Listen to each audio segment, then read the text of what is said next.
KAIST EE Partners International Collaborative Research Program between the School of Electrical Engineering at KAIST and their partners, including Department of Electrical Engineering, Universitas Indonesia. So the aim of this program is to promote research collaboration through the graduate students in the integrated master PhD or PhD program. This program also involves the interaction of faculty members between two parties. So the student will be supervised by two professors from KAIST and also from UI. I think our students, especially from bachelor and master program, should take this great opportunity. Our moderator on today's webinar, Mr. Adi Nugroho, is currently doing his PhD under supervision Prof. Kim and Prof. Benjamin Kusumaputro from our side. We wish the number of students who has willing to continue their study under this program will increase in the future. Now I want to talk a little bit about the possibility of extending the collaboration. Nowadays, our government released a new regulation for higher education in terms of academic and research activities. The program is called Kampus Merdeka and Merdeka Belajar. The regulation encourages campus to facilitate the students who want getting more knowledge from internal and also foreign partners as well, and getting more industrial experience to extend their insight. Currently, it is more easy for the student to attend lectures outside campus, especially with foreign partners. The objective of this regulation is not only limited for students, but also lecturers should find international collaboration as well, especially with reputable universities like KAIST. We know that KAIST is one of the leading university in with high level of KS World University ranking. We have international class for bachelor program. To accomplish their study, the students have to take minimum 1 semester for studying abroad in the university partner. The program should be in the frame of credit earning of students or student exchange. According to our experience, the participants come not only from international class, but also from regular class. During the program, students will interact with academic and research atmosphere, campus facilities, language, Korean culture, and so on. After taking the program, probably they have interest to continue graduate program in electrical engineering KAIST. I think this program could be seen as promoting the electrical engineering KAIST because they can get good experience and knowledge during the student exchange. I hope my talk is not too long. Let's begin our today's general lecture. So, on behalf of Electrical Engineering Department, Universitas Indonesia, I would like to express our thank you to Professor Chang-Ick as our speaker in this webinar, and we wish in the future we could expand the activities even more. And finally, I congratulate all lecturers and students for your active participation and wish you all the success. Thank you for your attention. Thank you so much. Thank you, Pak Adis, for the talk. And without further ado, for next agenda, we will have Professor Benjamin to introduce our interesting professor. Professor Benjamin, the floor is yours. Okay, thank you, Mr. Adi, for introduction. I'd like to thank you also for Dr. Aris for the welcome speech. Good afternoon, ladies and gentlemen, graduate and undergraduate students of IEE. Yes, we are, it's okay? Yeah, it's okay. My voice? Yeah. Okay. So I would like to gratitude to Professor Kim from KAIST. Welcome to Indonesia, welcome to University of Indonesia. It is our pleasure to have you here for presenting your recent research in KAIST. As we may know that this lecture is in conjunction with the introducing of KAIST program, namely KIP, CRT, the research program between joint research between EE Department of KAIST and EE Department of UI. And actually, we have 2 students that have already accepted through this program, namely Adi Nugroho and Fatul Muin. And we are very grateful that KAIST is very welcome to our students. So I would like to introduce the CV of Mr. Professor Kim. Okay, then as we can see here that Professor Kim has graduated from University of Washington in Seattle in 2000, and then he now is head of the Center for Security Technology Research in KAIST, and from 2019, the chair of the Signal Division in Electrical Engineering of KAIST. And from 2014, Professor Kim appointed as a professor in KAIST.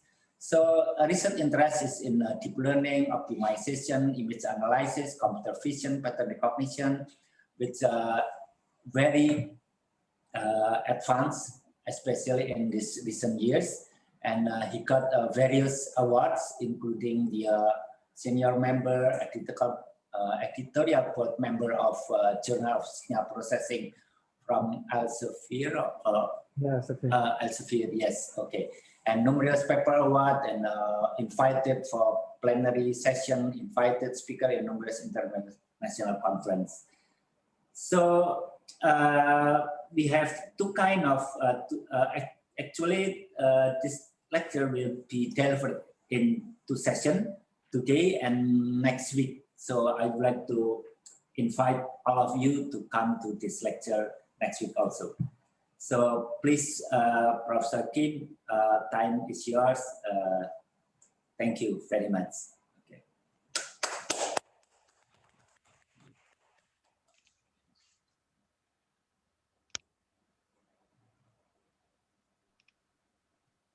Gimana?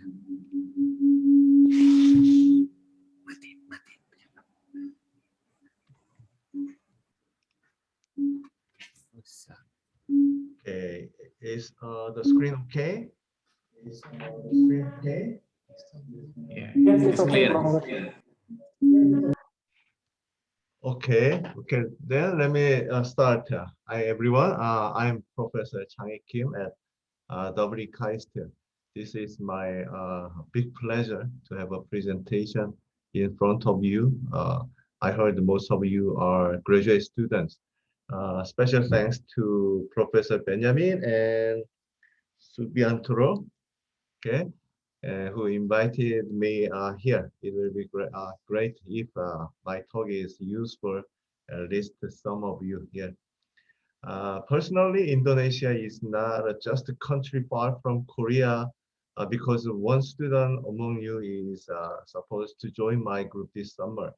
Indeed, he has been already in my group as a PhD student since last fall, but he had to stay home because of the corona pandemic, as you heard.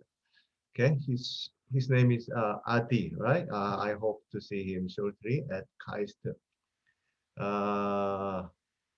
This is Adi, right? So currently I have 33 lab members, students. Among them, 21 are PhD students, others are master students. Okay, so Adi is one of my students. Currently, he is only one international student, but I'm supposed to have 1 or 2 international students this coming fall semester. Okay. My talk today consists of 3 parts. That is fusion learning, open set recognition, and fusion open set recognition. I'll begin with the introduction to fusion learning, which currently draws a lot of attention and is very promising. And then after I introduce the concept of open set recognition, we will extend the subject to fusion open set recognition. please note that some slides used for explaining fusion learning here are copied or altered from the Susan Wang's slide I got just from the internet, which I think is very useful as an introductory material. He prepared a very good slides, very neatly. So rather than just create my own slides, I thought his materials are better, so I just borrowed. I clearly make sure some of slides are from his credit. And for the slides on OSR and FSOSR, I got a lot assisted by my PhD student, Mr. Min Gi-jung, including his recent research work. Okay. By the way, I heard from Adi yesterday that most of you are graduate students and your research interests are very diverse in W areas. So I'm a little worried about the levels of my talk today. The first part, fusion learning, is absolutely easy to understand, and I'm sure it must be helpful even if you are not in computer vision areas. Regarding the latter two topics, I feel like many of you are less interested or just hard to catch up because you may lose your interest as time goes. So, and also you are not in this, you may not be in this area. So I decided to more focus on the introduction of fusion learning and briefly introduce the concept of OSR and FSOSR. Anyway, after my presentation in the Q&A session, or even we finish this session, you can just email me or you email Adi if you have any question. Then I try to try my best to give you a good answer. Okay. So these days, as we know, we are witnessing successful use of deep learning based algorithms. Some examples are object classification, detection, and tracking, and so on. The well-known model is CNN, as you can see in the slide, which is divided into feature learning layers and followed by classification layers.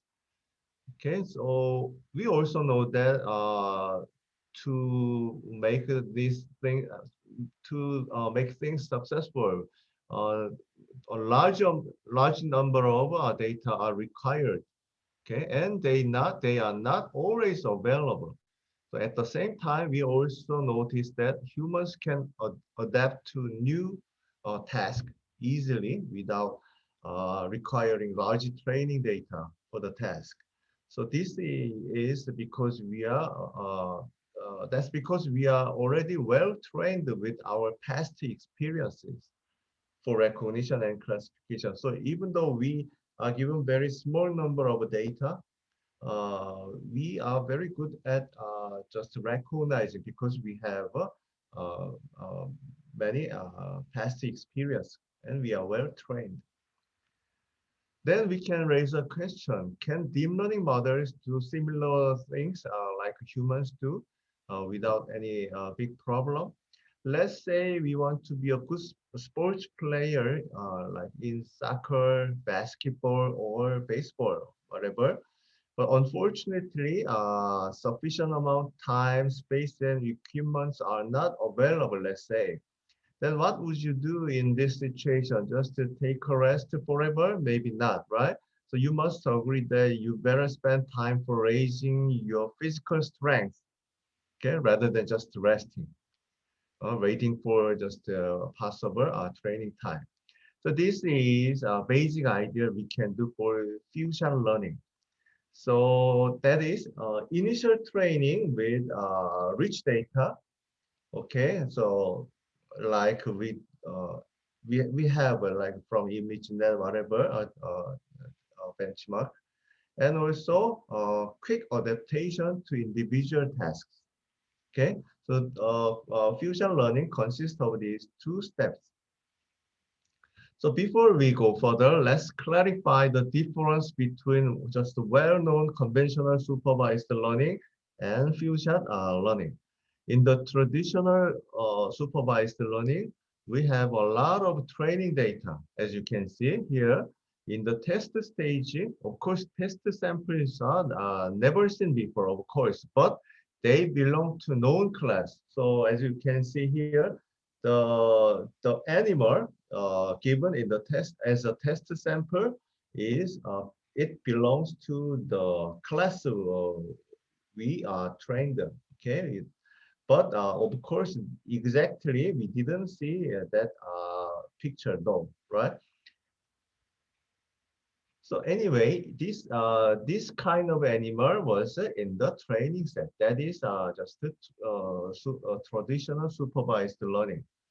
In contrast, in fusion learning, not only query samples are never seen before, but also they are from a known class, which was not considered in the training stage. As you can see here, we are given a pig as a query sample in the test stage, but it was not even, its class was not even in the training set. So this is just a new task we have to solve. Okay, so you may think it is too hard. How can we say the answer? Because we have never seen we might have never seen this animal, right? How can we say the name of the animal which I have never seen it its class before? Yeah, it's impossible. Can you answer what this animal is? Maybe nobody can answer, right? It's hard to answer, too hard to answer. But what if we are given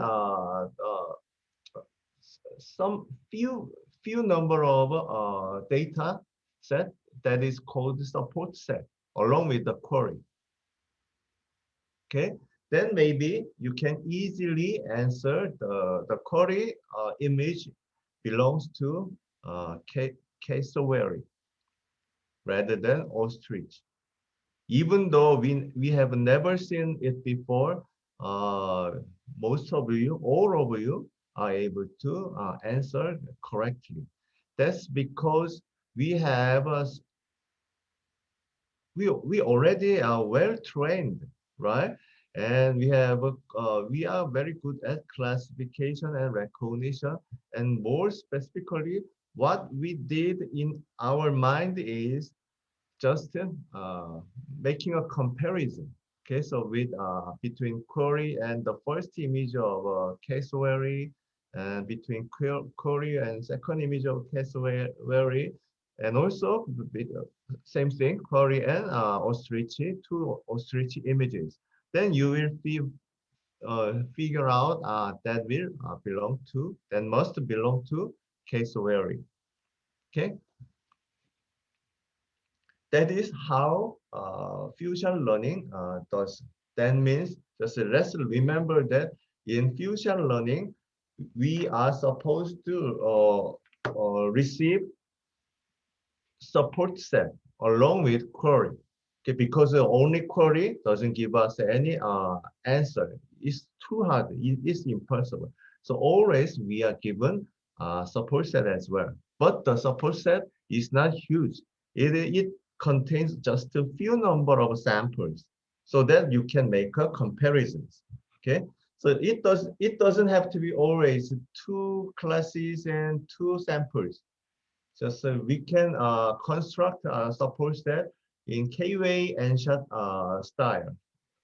Okay, so by K-way we mean the support set size, the set of size of number of classes, while the n-shot means the number of samples per class. So in this case, we have support set with that is just 6-way one-shot because 6 classes and one sample image per class. So we call it 6-way one-shot support set. it can be various, like as you can see here, that is four-way two-shot support set. So they will be given with a query image so that you can make a comparison and provide an answer. So as you can see, the more ways, the lower prediction accuracies we can expect, because many the more ways, the many classes, you will be confused, of course.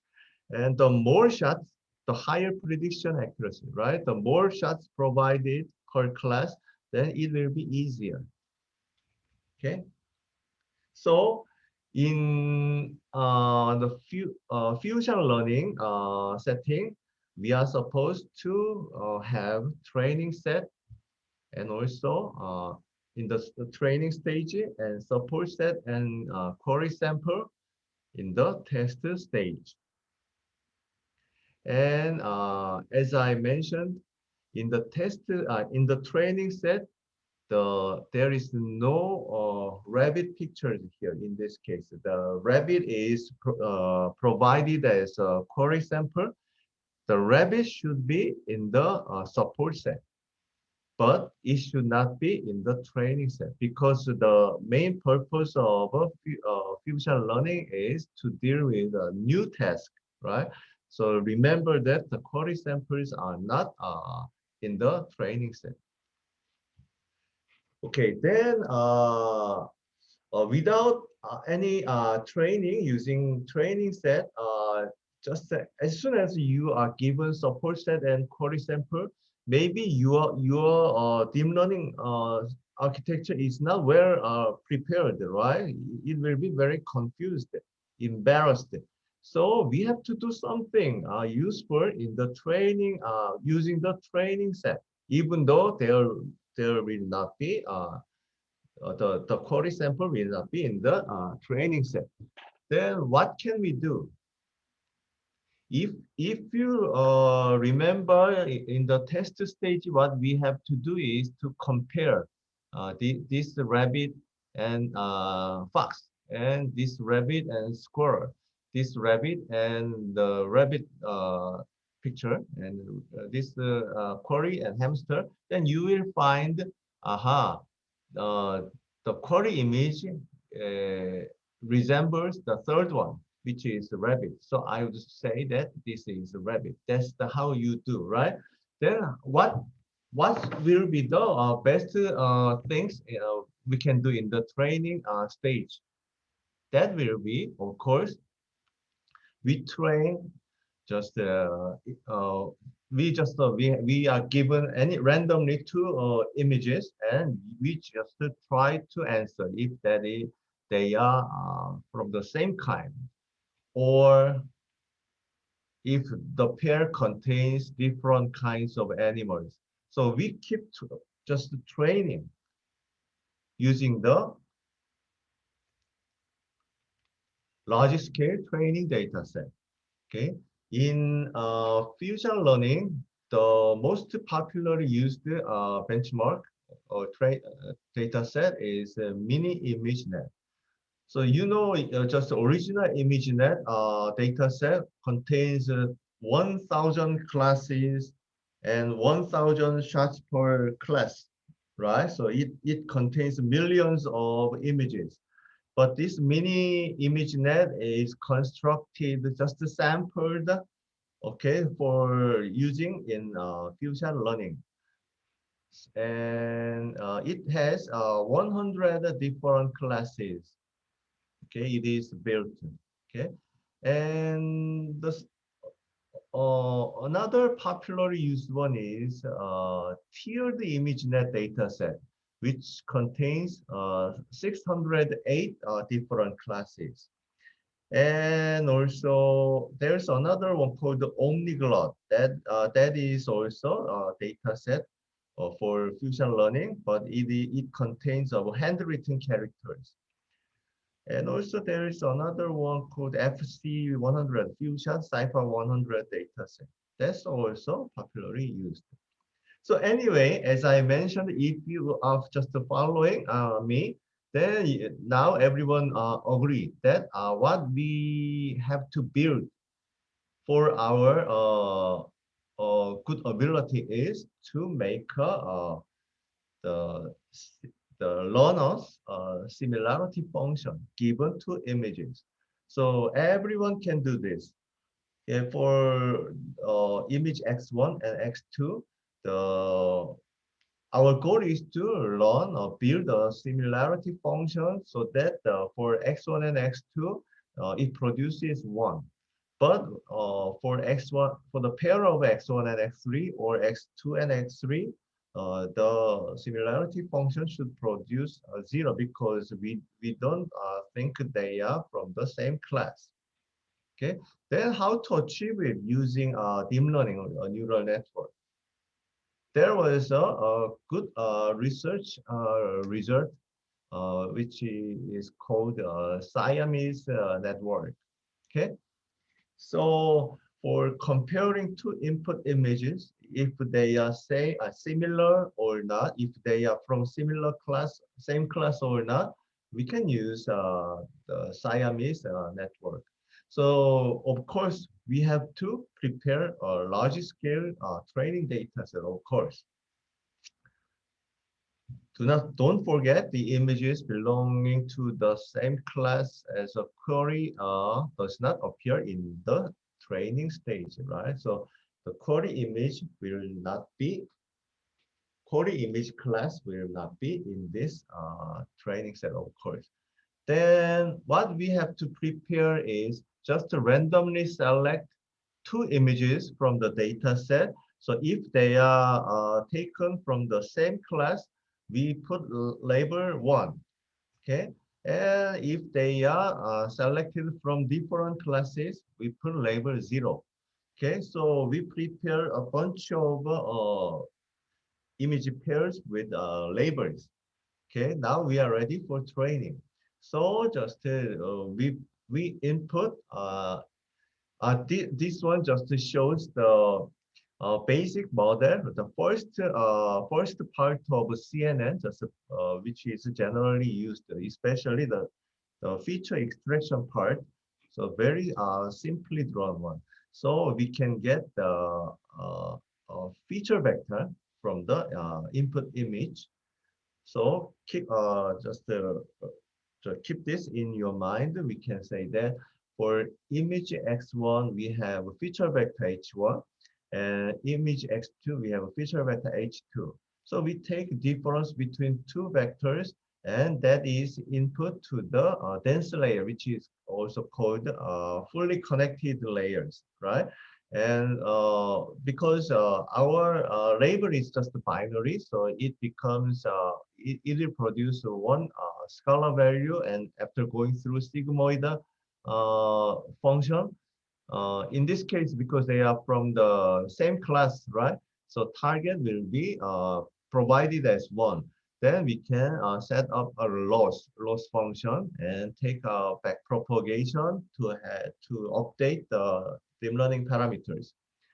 For the different classes, the pairs from the different classes, then we do the same thing, and target will be should be 0, and we will get the loss, and it is going back for back propagation. So after we train our Siamese network in the test stage, as I mentioned, we have a query image along with support set. In this case, six way one-shot support set, right? And we just keep making comparison between two pairs with query and Fox query and Scholar, whatever, and we will have the largest number similarity between query and Scholar image. Okay, so even though the Scholar image is just new, this kind of image was not in the training data set, we can get the good answer. Because why? Because in the training stage, we trained a lot how to compare. So then to figure out which pair are similar, which pair are different. We already trained a lot using large scale data set. So even though with this small number of query and support set, we can do the good job. Okay. And instead of comparing just two given images, we can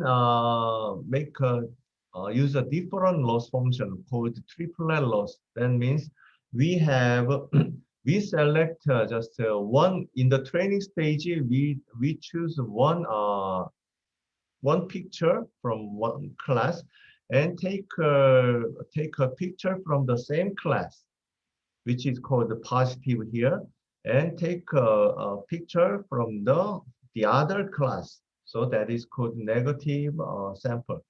So we get the feature vectors from each image, and the feature vector difference between positive sample is called named D plus, while the difference between different classes is called named D minus, D negative. Okay, then what should be the reasonable loss function? We want to encourage D plus to be small, right? Because they should be very similar. And also we have to encourage D negative to be very big as if possible, right? So our loss function should be formulated in this way. So if D minus is very big, alpha is just a margin, or to make it D minus is pretty bigger than D plus. So alpha is given as a margin. So if D minus is very big, this loss becomes zero, right? Then very bigger than D plus and alpha. If D minus is very bigger than them, then this one will be zero. That's good. If D minus is not that big, so this one has the positive numbers, then you should train your system more and more so that the loss is minimized, right? So visually explaining, so our goal using triplet loss is to make the positive pair closer and negative pair farther after training. That's triplet loss.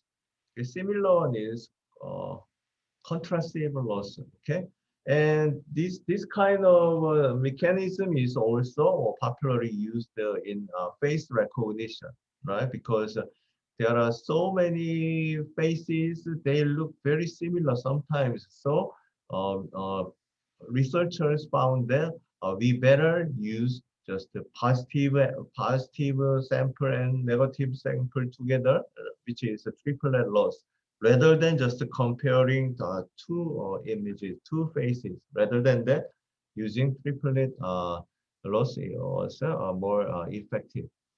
Okay, so now the we have in the after finishing training using triple loss, we can do same thing. Okay, so just we have a query image and support set and measure the similarity using Siamese network as we did before, and we can get the decision, correct decision in this case. So in summary of this kind of Siamese net-based fusion learning, just we train a Siamese network on a large-scale training set so that your Siamese network are equipped with very good updated weight vector. Now you are given a support set of K-way and N-shot along with you have to prepare that, and also you are given a query image. Then you can predict its class. Okay, so That one was just done about 5 or 6 years ago, and since then, also researchers, of course, try to find the better ways, of course. So, is there any better idea for just for reliable training with rich data and quick adaptation to a new task? So some researchers suggest to use meta learning technique actually. So these days, fusion learning it can be viewed as a meta learning. By meta learning, the basic idea, basic definition is just to learn to learn. Okay, so the it is not learning the shape or it's not learning the motion, whatever. It's not learning just some feature, but it is to learn how to learn. Okay. So and also if possible, fast as possible. Okay. So to make it make perform better using meta learning. The basic meta learning scheme is to train using several tasks. You know, we in the previous slide, in the test stage, or what we have done is also called just one task. This is called task. Okay, so we are given a query and we are given a set of support images. Okay, then try to make a decision that is a code that is called a task. Okay, so similar task, we are applying similar task. We are doing similar tasks in the training stage. So maybe or we our body will very very fit exactly fit this kind of task, right? I'm given a fit query image and with a support images support set and try to get an answer. Of course, in the training stage, we know the answer, right? We to keep training. And now in the test stage, which is called the meta test, then we can say the answer. That is the basic idea of meta learning. It's just I repeat the same thing. So in this case, a child just look at an animal which he never seen before. So he asked his dad what this animal is.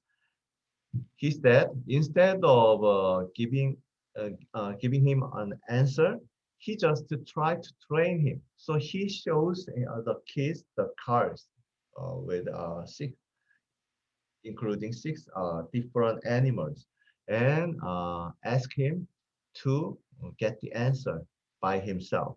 Okay, so instead of giving him an answer, just he shows the cars, which is actually supports that, right? And this one is correct.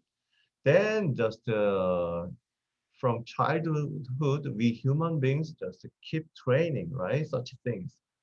So by making comparison between two images, okay?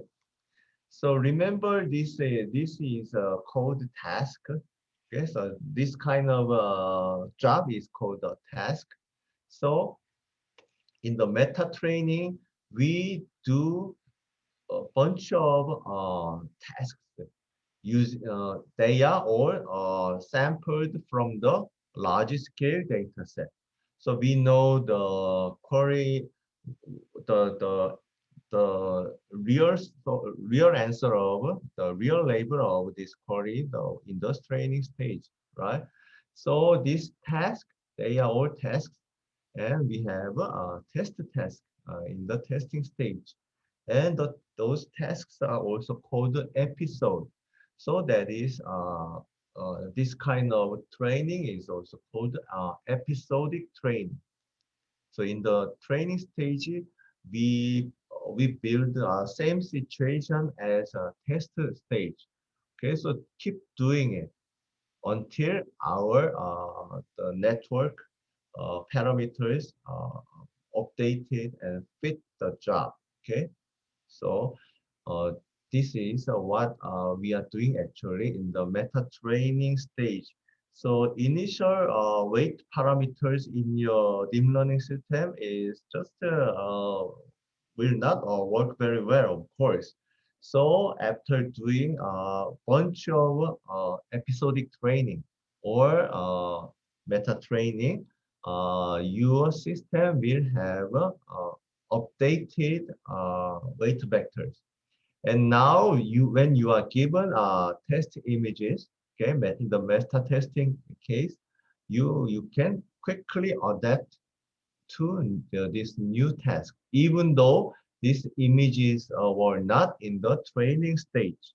Okay, but now you are good at just making a decision from bunch of episodes, right? So you are good at episode training. In the test stage, you can make a decision. Okay, that is how fusion learning is done these days. Okay, so as I emphasized, there are two goals in fusion learning. One is generalization from the large scale data set. And that in more detail, the goal is to find good initial parameter, so this optimal theta. And then in the meta test stage, our second goal is to make a fast adaptation to the new task. Okay, we'll quickly move to a new optimal value of phi asterisk fast adaptation. That is two goals we want to achieve in the fusion learning. And just this one shows the just a bigger perspective to say that where the meta learning is located. So in about a decade ago, we were just working hard for the pattern recognition.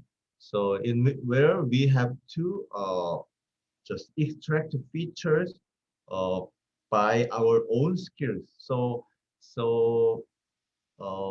extracting good features depends on the ability of the researcher.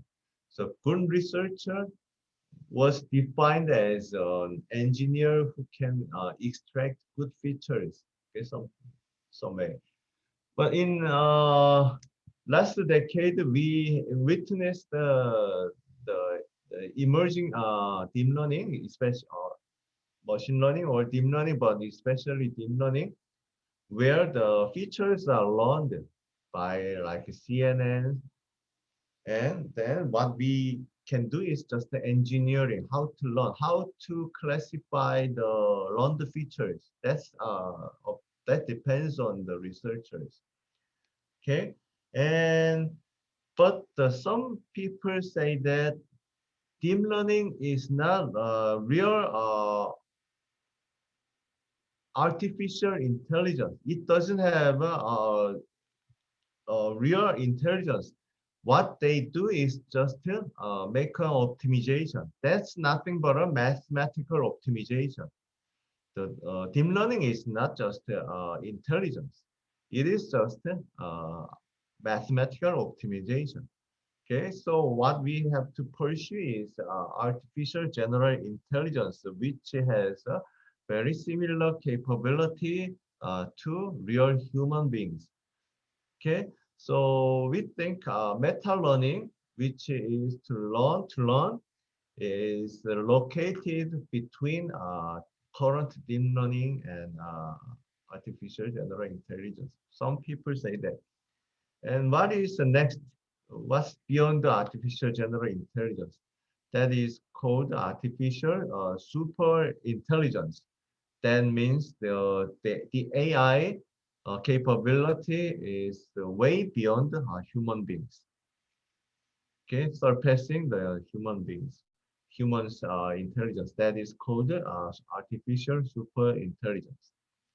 And also, we hear that to achieve artificial general intelligence, uh, the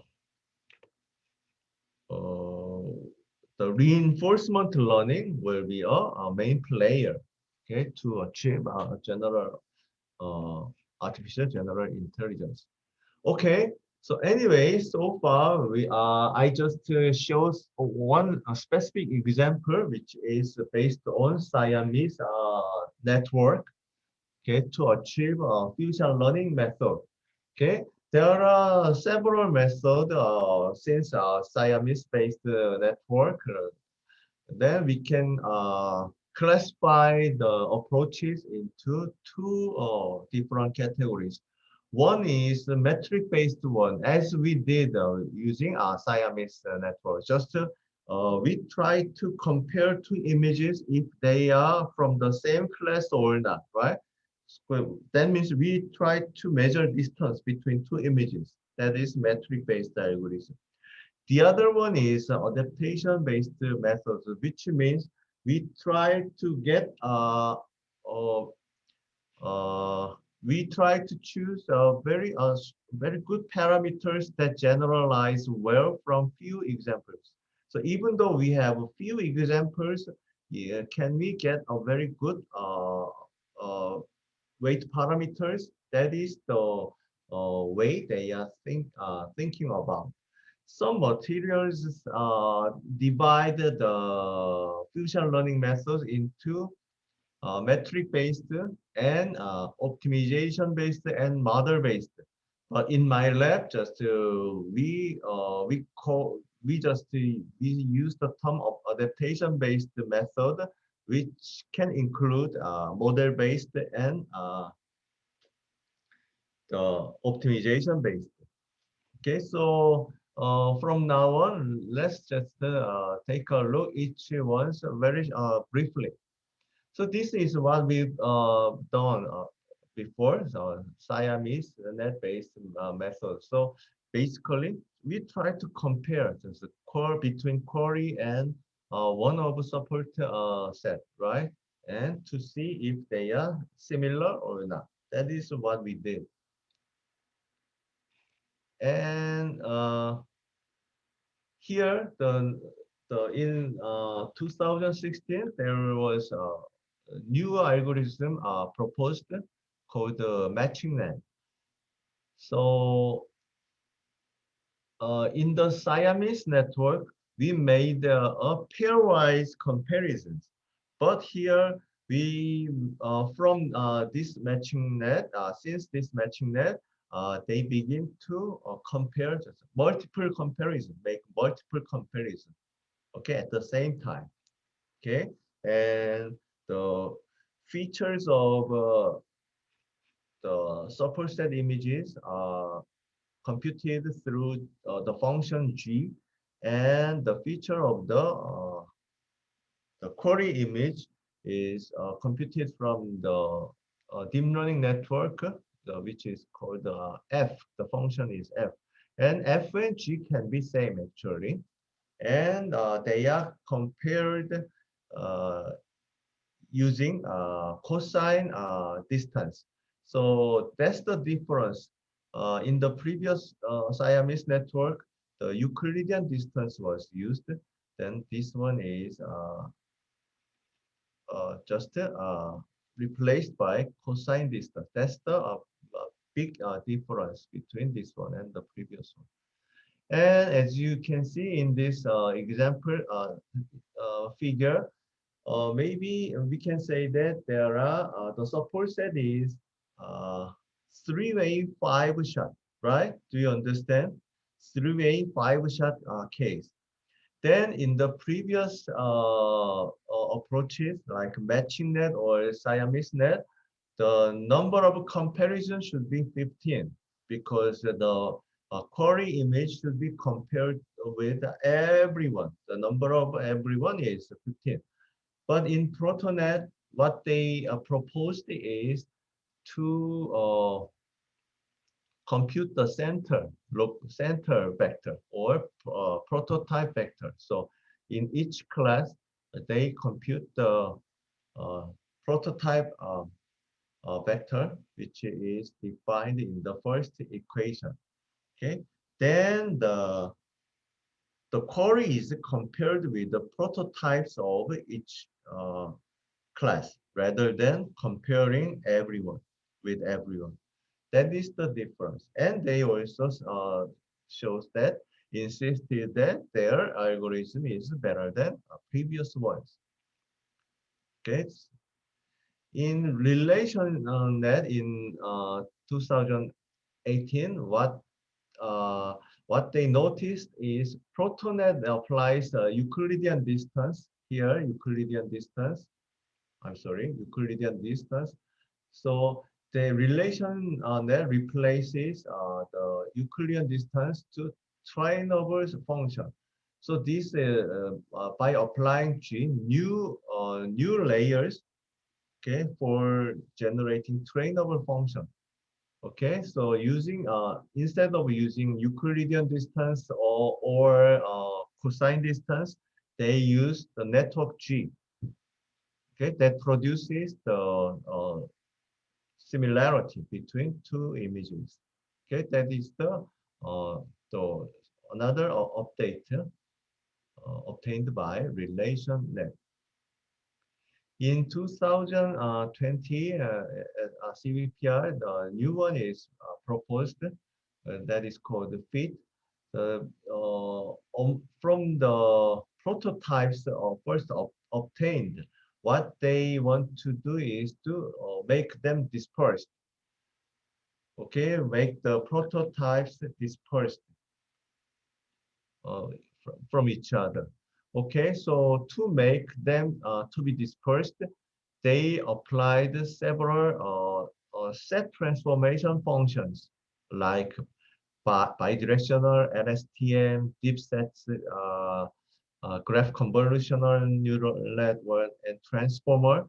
And they found that the transformer it shows the best performance. Okay, to make the prototype vectors to be dispersed. Okay, as you know, transformer is a self-attention based set transformation function. So given a set of vectors, they are dispersed, more separated if you use transformers. So they used transformers to make easier for make easier classification.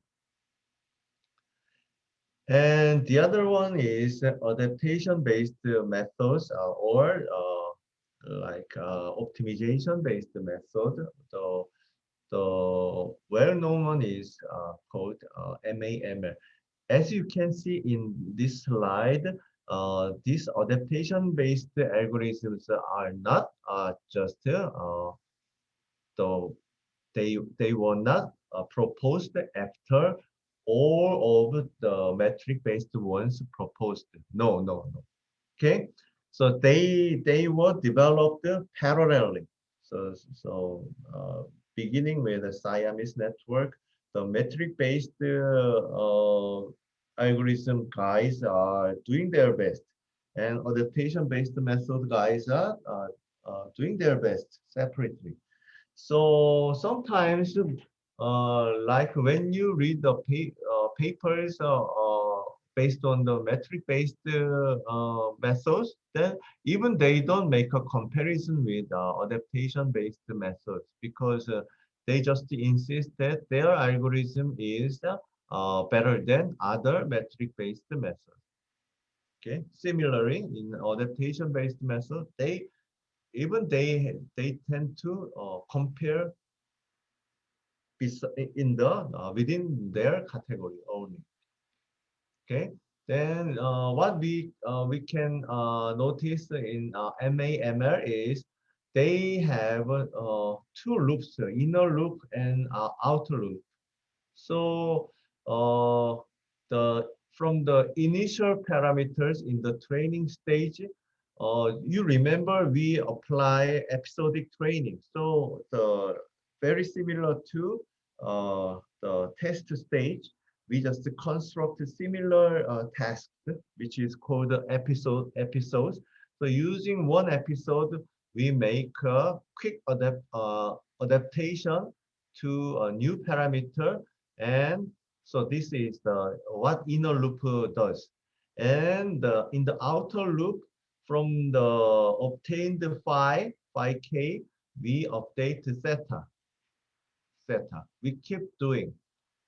So using second episode, we got a quick adaptation, and we have a new parameter set phi1. Using phi1, as you can see in the bottom equation, we can update the training data set, data training parameter theta 2 until we have optimal parameters. Okay, so using inner loop and outer loop alternatingly, we can reach the final point. Okay, that is how the MAML does. They use some the mathematics. Okay, but I will not go detail. So anyway, just remember they keep updating phi and theta to get the final theta weight parameters in the training stage.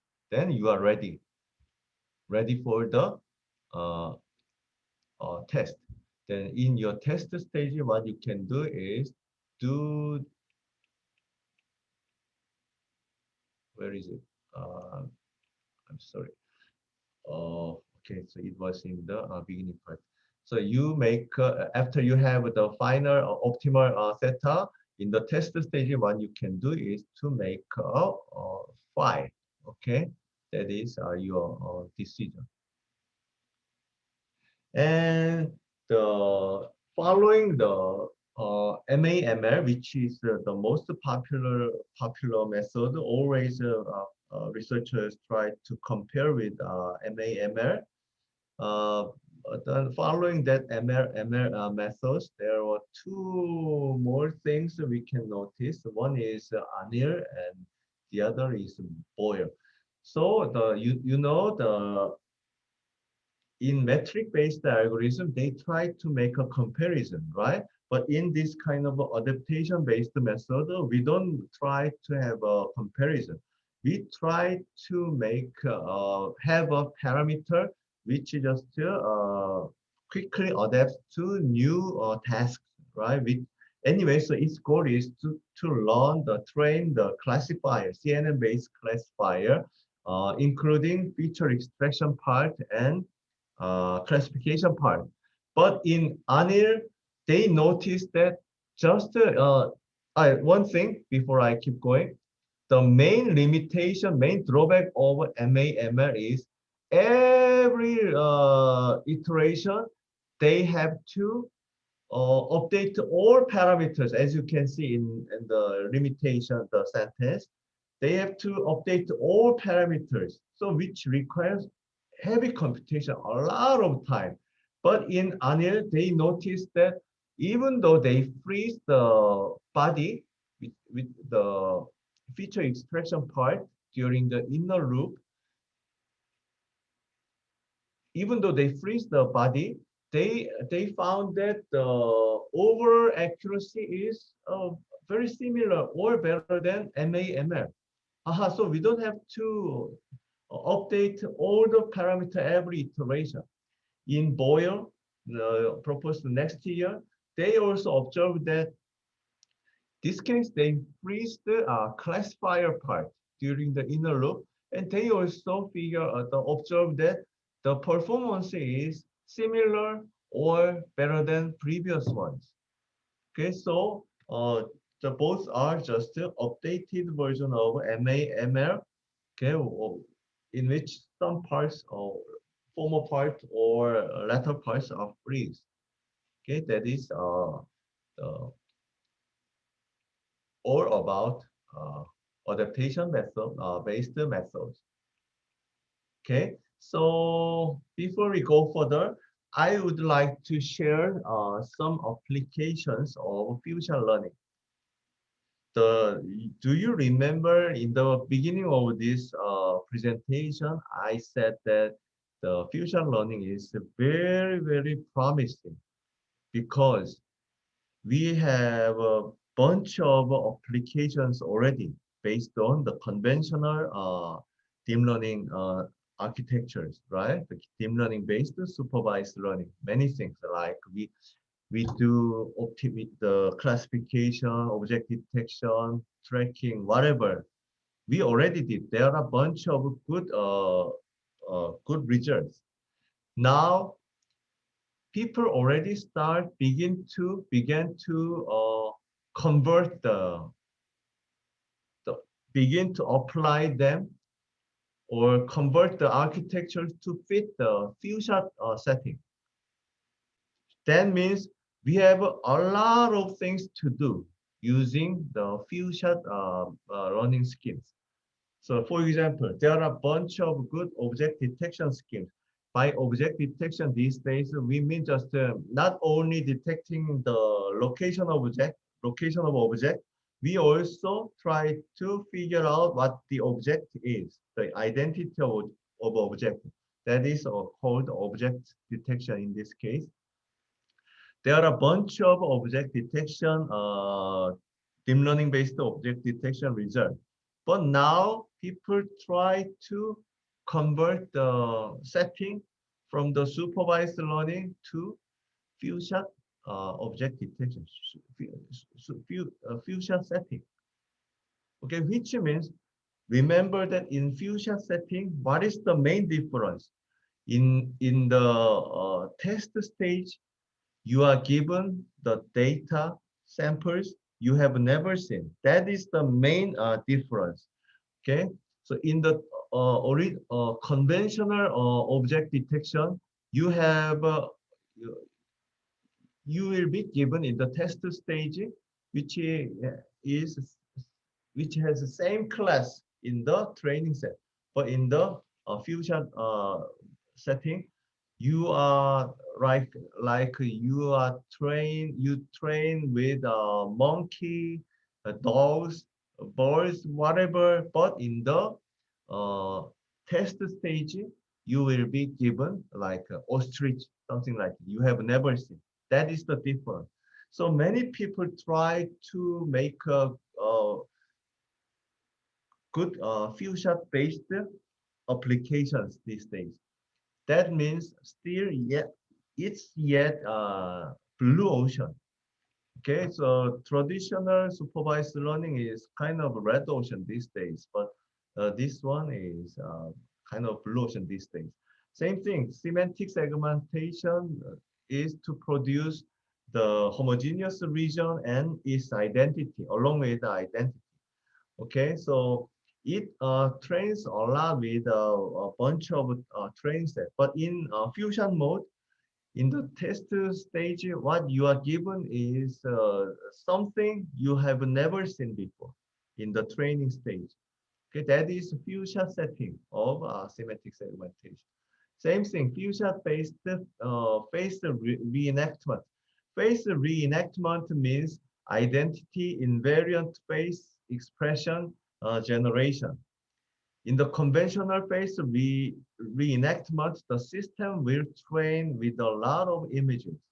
But here in fusion mode, phase reenactment case, you train with a lot of training images with different people.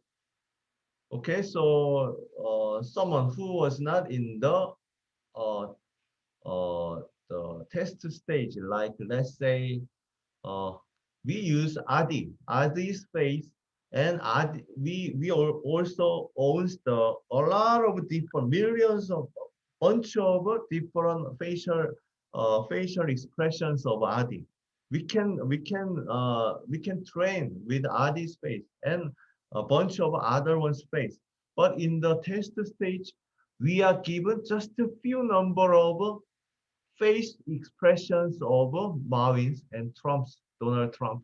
Okay, then uh, in this fusion setting, they were able to get a very good face reenactment, which is very similar to the facial expression of the driver.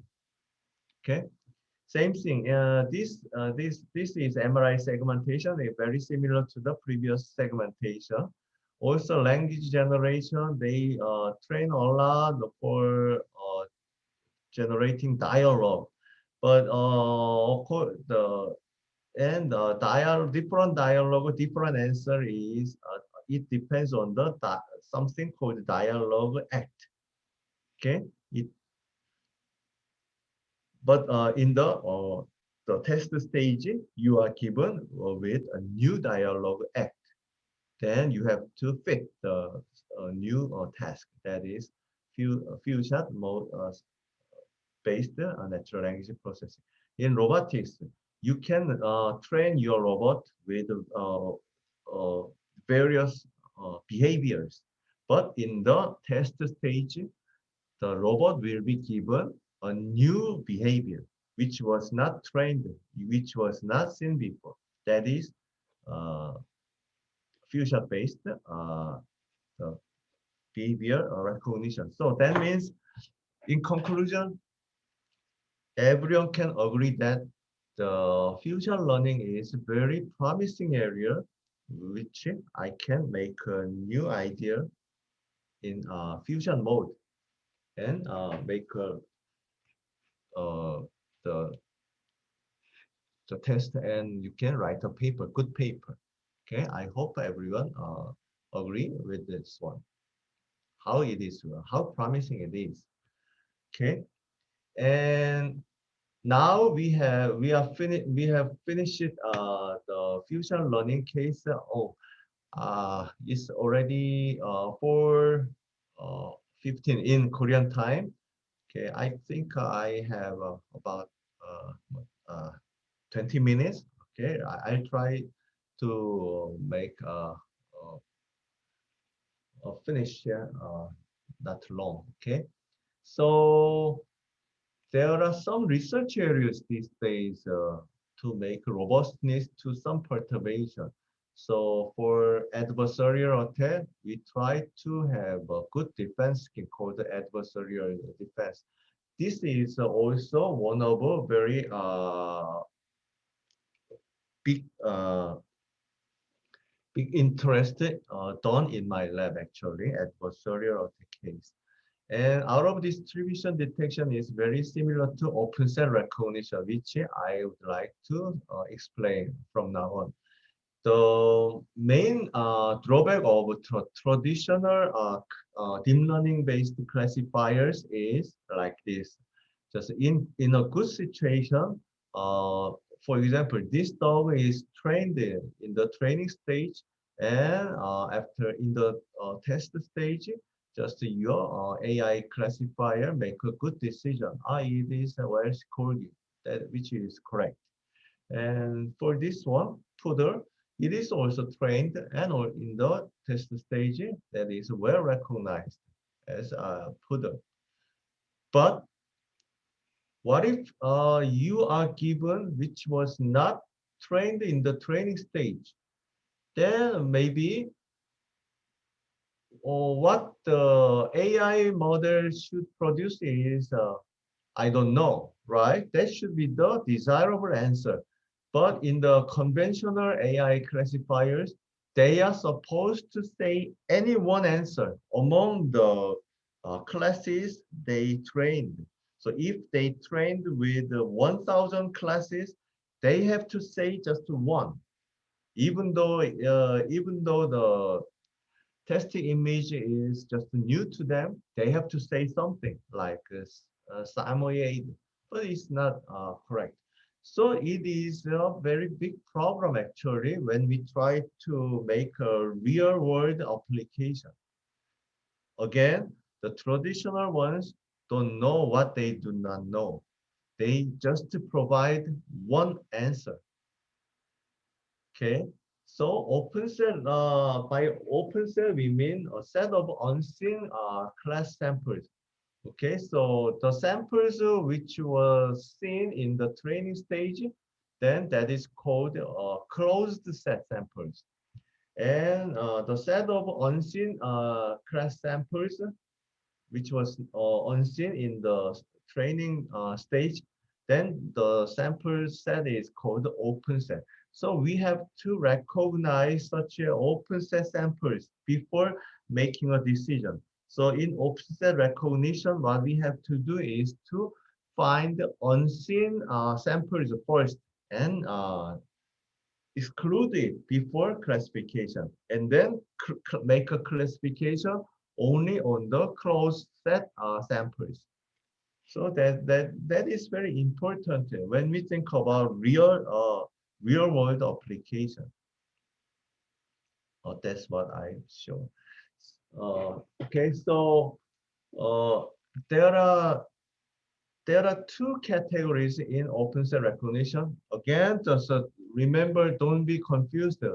This moment we are not talking about few shot learning. So that means the number of samples may be a lot. Okay, we don't care about the number of samples here because this is just the open set recognition to figure out if this is unseen, this sample is from unseen class or not. Okay, we are not talking about the number of samples, fusion learning. No. Okay. So it's very simple. I just quickly just explain how they are working. Just if we can define the each class boundary very well, then outside the class boundary, they are highly likely to be unseen class from the unseen class. So this is one category. The second category is we don't care about each class boundary, but we take a look at the entire scene class boundary. And another keyword is pseudo unseen samples. We try to generate the pseudo unseen samples outside the scene sample boundary, scene set boundaries. Okay, so these star marked ones are pseudo unseen samples because in this category they they don't know about what the unseen samples how unseen samples will be provided. So they generate pseudo unseen samples. So in the first category, the the the reasonable starting point is to make a taking a look at the probability. So the Weber distribution is known to model the distance between the center of the class, okay, prototype of class or center of the class distance from the center of class to each sample. So because they are mostly nearby the center point, not exactly center point, so the distribution shape is like this. So if one sample belongs to the tail part of this distribution, those are highly likely to be unseen samples. Very easy, right? So even though the concept is very easy, they're according to their experiment, without using OpenMax open set algorithm, which is here, that is here, and just traditional softmax open set. Okay, the performance got better. Okay, they showed. This one is another one that belongs to the first category. That is very interesting. They just used a variational autoencoder, but in this case, we better think that is just an autoencoder rather than variational autoencoder, just an autoencoder. That means this autoencoder, after training, this one is supposed to generate the same thing as X as input. Okay, that means if the sample belongs to the scene class, so that means it is well trained. The similar things are a lot in the training stage. Then this autoencoder will produce good correct output. If X is unseen sample, because this autoencoder was not trained about that unseen sample, it will produce a lot different one occurred output. That's how we can detect unseen sample using this variational autoencoder. For example, here the closed set in the left side, if 1240, the numbers 1240, they are seen samples. Then auto for the input of each number, autoencoder will produce very similar output. But 678 were not in the training data set. So because it was unseen to the autoencoder, they produces a little different occurred ones. That is how we uh, detect unseen samples. Then what is the next step? Unseen samples are just deleted in the test stage, and then only for seen samples we make a classification. Okay. And the second category is to generate pseudo unseen samples. Okay, using this is a similar one to this one. So see the by having so that they produce a little different ones. Okay, so these are original and counterfactual. So that this generator produce counterfactual ones that is considered to be located in these red crosses. That is the unseen samples. Okay, that is used as a in the in the OSR stage. Okay, if the new sample is input, if they are very close to these pseudo unseen samples, they are declared as unseen sample and removed. And one limitation is it cannot guarantee the unseen detection performance if given input has different visual domains. So always they generate, uh, they start with the seen samples they want to use in the which is similar to test stage. Unseen samples are different, but pretty similar to original. They are just around the outside the boundaries. So if unseen data is really different to those, then this one the open set recognizer may not work very well. That's one other drawback. The other one is they the authors noticed that uh, in this is a features, right? In CNN, feature extractor followed by classifier. When they just gather the feature vector for the unseen images and seen images, there was some difference. The vector norm of the unseen samples are little smaller than seen samples vectors. So they noticed the difference. Unseen samples vectors are norms are a little smaller than the seen sample vectors. They used that one to make a detection of unseen data. Okay, so far we introduced fusion learning and also the concept of open set recognition. Now we are in the final stage that deals with fusion open set recognition, shortly FSOSR. That is nothing but a combination of fusion learning and open set recognition. So if you are tired of listening to my talk now, then it's okay as far as you just to remember, understand this one only because it contains the gist of my presentation today. So first one, fusion learning is to make a good classification given a few number of samples, right? And in open set recognition, we don't care about the number of samples. It can be a lot or small, whatever, we don't care. But we care about the unseen samples. Unseen samples should be excluded before classification. And few-shot open-set recognition is the combination of few-shot running and offset recognition, of course. And there are very few number of papers proposed in literature.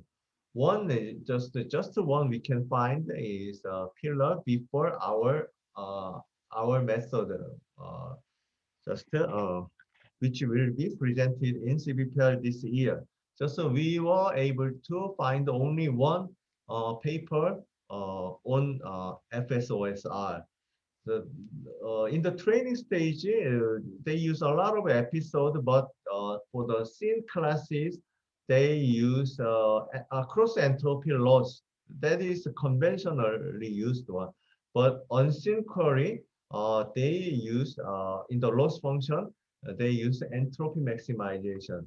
Do you remember the softmax that is related crossmax?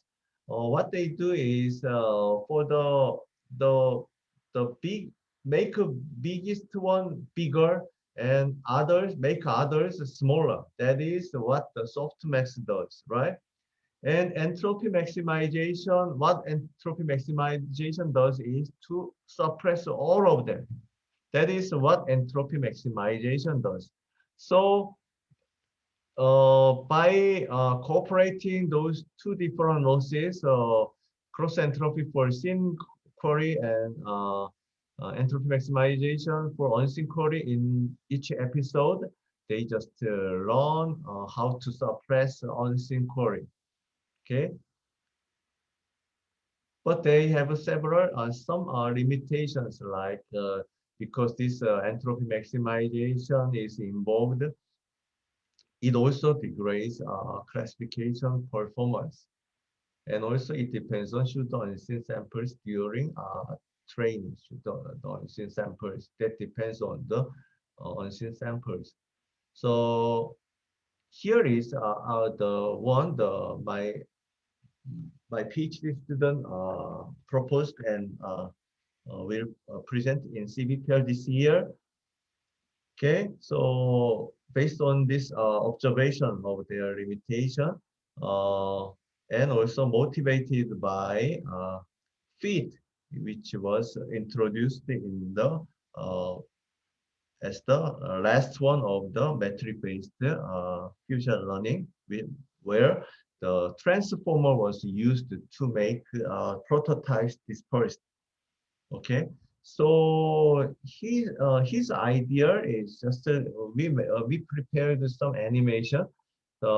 In the support set, we make the prototypes, the set of prototype, we calculate prototype of this category, this category, this category, like we do in ProtoNet, right? And to make things more dispersed, this set of prototypes, which is again can be viewed as just a vector or tensor of vectors. They go through a transformer, and the transformed set of prototype is located somewhere in the space. And for the scene class query, let's say this query is it belongs to the second class, because this query is very similar to the prototype of the second one. So their set of prototype will be very similar to this one, and also even after going through transformer, that will be located nearby the original one. But if we have unseen class query, which is very different to the set of prototypes, that will when that is inserted to the, for example, second place there, and also when they are transformed, that will be located far away from other tools, right? So we use the difference. Okay, so their difference should be bigger than this difference. What is the difference here? That is the difference between prototypes and scene data, and this is right one is difference between the prototype set of prototype and unseen data inserted. So as far as it so by checking this one in our deep learning network, we were able to make we are able to exclude unseen data. So as you can see, our method is also metric based, but major difference is our scheme measures differences between set of vectors. Okay, as you can see. So do you remember in Siamese network and other network, they make a comparison between two vectors, right? Query and each sample in the suppose or query and prototype vector. But here we make a comparison between set of prototype and set of prototype with replaced by inserted by scene sample in the middle. In the right, we compare with set of prototype and one vector replaced by unseen data sample, and then they are all transformed and they are compared. Okay, so according to our experiments, our methods showed the best compared to various kind of set of experimentations. So that is what we achieved this year from FS OSR area. Okay, that is some evaluation the test result rather than making a distance in before transformation. After transformation, we got more dispersed distribution, something like that. Okay, that is what we also provided in the paper. So let me make a conclusion. So future learning is very promising because many applications successfully achieved by the conventional supervised learning schemes. Those such schemes can be considered to be converted into future setting. This means we can write a lot of papers. Okay, and real world. If you think about real world recognition classification tasks, we need to have the classifiers not only accurately classify the unseen classes, but also effectively deal with unseen ones. That is about open set recognition. And also FS OSR is combination of FSL and OSR, which aims to quickly adapt a model to a given small set of labeled samples while rejecting unseen class samples. That is it. I really thank you very much for your attention. It's very long time. You must be very tired of listening to my talk. I really thank you very much. This is the end of my talk. Thank you very much. Okay, thank you. Okay, thank you, Professor Kim. Yes, this is quite interesting lecture. So actually, I'm very appreciated because I have a question, but maybe from the audience, if there are any questions, please. Then maybe one or two is okay. Okay, so I'd like to assume. So you have then using the future learning and the open set recognition as one method for new recognition. But I would like to ask you about the possibility of using fuzzy. So I mean decreasing the number of steps, even for support set and the set is using the fuzzy. Then maybe it can be fewer data set can be used. And using the matrix using fuzzy also, so distant, fuzzy distance or something like this. If you have such kind of opinion about it. I'm sorry, I don't understand. Fussy? What do you mean by fussy? So I mean, if there's some kind of fit, some kind of data that have such kind of, for example, ostrich, various of ostrich, then we can make just a few data using fuzziness. Okay. So, and then maybe we can calculate the distance matrix using fuzzy distance or something like this. So maybe it can decrease. That's a good idea. Yeah. Yeah. Then it decreases the number of the sets, and also it decreases the number of superset. Yeah, yeah. Very good idea. Yeah, I have used this kind of just that fuzziness in my research a long time ago, and that was very popular, right? Using Yes. fuzziness. Okay, so as the number of samples are very few, the just incorporating such a fuzziness concept will give us a good benefit. I think I agree. Yeah, it's worth trying. Yeah. Yeah. Yes. Good. Yeah, Good because point.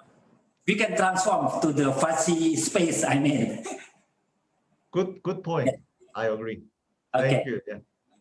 Is there any question, please? Okay. Okay, this is from Sabila. There's imbalance number between classes. Okay, it's about the so I mean so if we have imbalance number between classes, where some classes data is abundant and the others a few, it is better to use a few short learning to compensate the lack of data on the some classes, or should we use classic supervised method with balancing? Okay. I wonder I got correctly, but we have to notice is the fusion learning is not just the number of samples is small. That's not the fusion learning. Just the main idea of fusion learning is to we have a new task in the test stage. Yes. Just it's not the matter of just the number of samples. Okay, so just we have a new task. So if the concern is the number of different samples in training data set, of course we can make augmentation to make just a balance. Or if you think all the samples are labeled too small, then we can also think about semi-supervised learning. So just as I emphasized, fusion learning is not just the matter of a small number of samples. We are given new tasks. That is the main point of fusion learning. Okay, thank you. Yes, thank you. Is there any question? I think it's enough. Maybe it's also Professor Kim. For sure, it's quite long. Yes, but it's very, very helpful for us to understanding what is the few short and open centric cognition. And maybe yes, I'd like to go back to Mr. Adi for. Okay. Yeah, thank you very much. Thank you very much. Benjamin and Professor Kim. I'm very happy for the lecture for myself actually, because this is one of my interests in my future research, I hope. And I think for the next session, we will have a virtual photo session. For that, I will need the assistance from the team, from the IEEE team. So the floor is yours. Please help us to have the photo session. Gimana ini caranya? Okay.